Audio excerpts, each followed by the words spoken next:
peredaran darah. Jadi sebelum kita belajar, itu mempunyai peraturan kelas yang akan kita sepakati.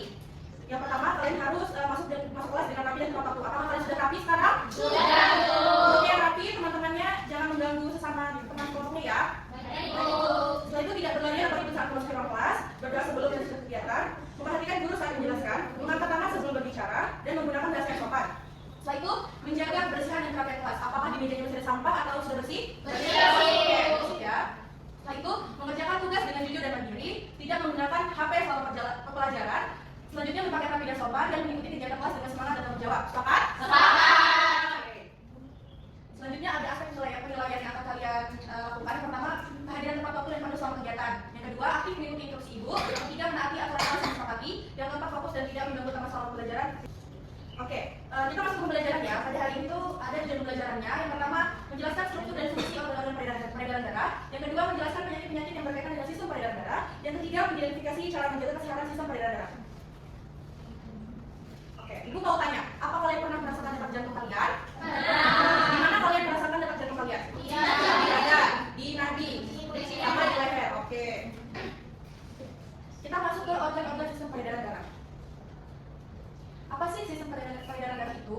Sistem peredaran darah adalah sistem yang mengalirkan darah ke seluruh tubuh yang berfungsi mengedarkan oksigen dan makanan ke seluruh tubuh, mengangkut zat sisa dan karbon dioksida ke organ pembuangan, dan terakhir menjaga seluruh tubuh dan melindungi dari penyakit.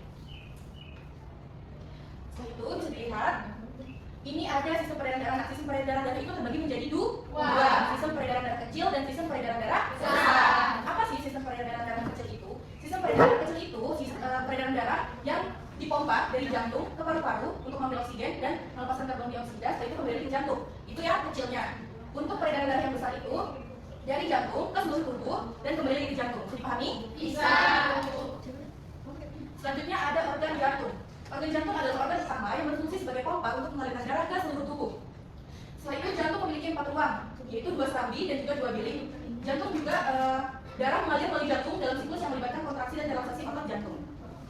Jadi, ketika kalian merasakan detak jantung di dada kalian, seperti jeduk-jeduk gitu kan, itu adalah reaksi dan kontraksi dari otot jantung. Jadi kita bisa merasakan adanya jeduk-jeduk itu karena adanya reaksi dari otot.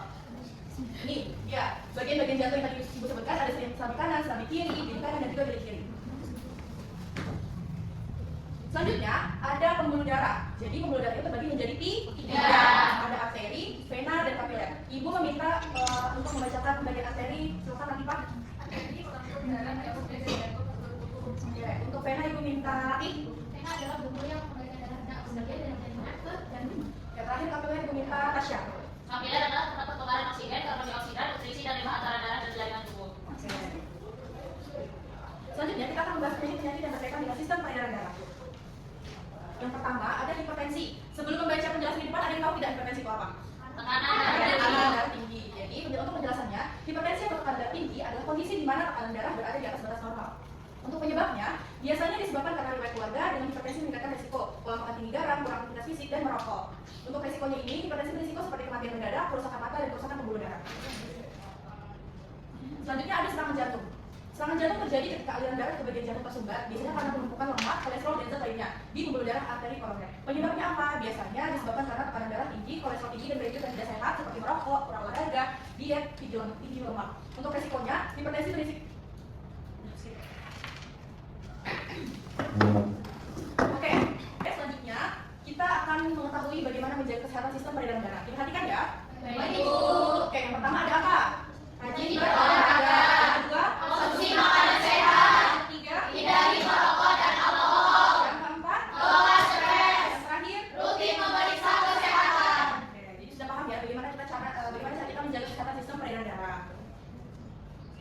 Oke, selanjutnya ibu akan meminta kalian, sebelumnya ibu akan membagi kalian menjadi 4 kelompok. Dan nanti akan berdiskusi sama kelompoknya ya. Baik, Ibu.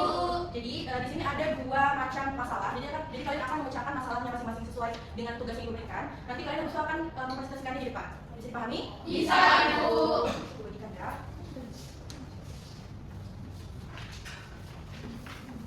Silakan dikerjakan. Ibu beri waktu 20 menit untuk berdiskusi. Jika ingin ada yang ditanyakan, silakan angkat tangan. Dan jika ada yang ingin ditanyakan, bisa panggil ibu ya. Baik, Ibu. Gimana? Ada yang ditanyakan? Ya. Bu, Pia, mau ngerjain, Bu.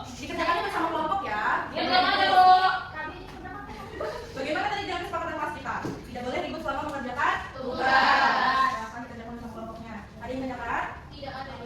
Bisa Ibu. Bisa ya? Bisa. Oke, sudah selesai semuanya? Sudah Ibu. Baik, jika sudah, Ibu minta untuk kalian mempresentasikan hasil diskusi kalian bersama kelompok. Silakan Ibu minta kelompok 1. Ya. Iya.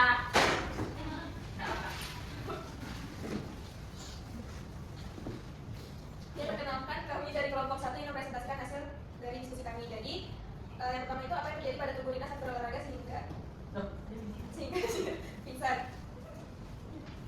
Jadi saat Rina berolahraga, tubuhnya membutuhkan lebih banyak oksigen dan nutrisi yang dibawa oleh darah. Jika sistem peredaran darahnya tidak bekerja dengan baik, misalnya karena tekanan darah rendah, detak jantung tidak stabil, atau kekurangan cairan dehidrasi, maka otak bisa kekurangan oksigen. Hal ini bisa membuat Rina merasa pusing, lemah, bahkan sampai pingsan. Pingsan terjadi karena otak tidak dapat cukup darah dalam tubuh kita.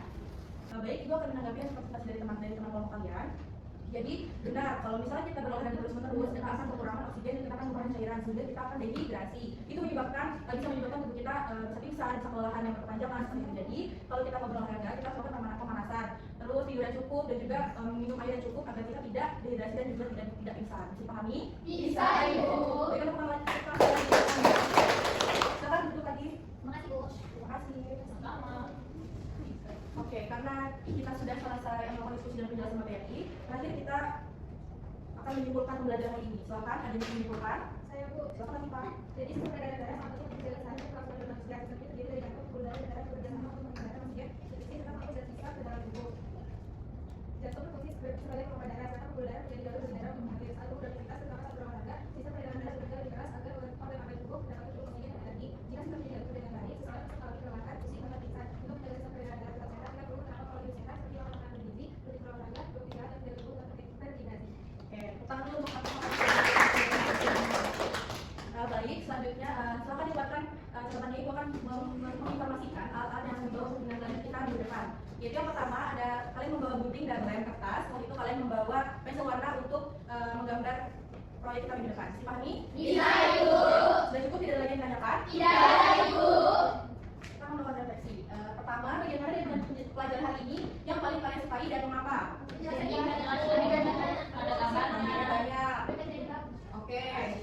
Yang kedua, bagaimana yang menurut kalian paling sulit dipahami? Jantung Bu. Jantung, karena ada bagiannya ya. Jantung. Oke, selanjutnya, bagaimana perasaan kalian saat belajar hari ini? Apakah senang, bingung, bosan, atau tertarik?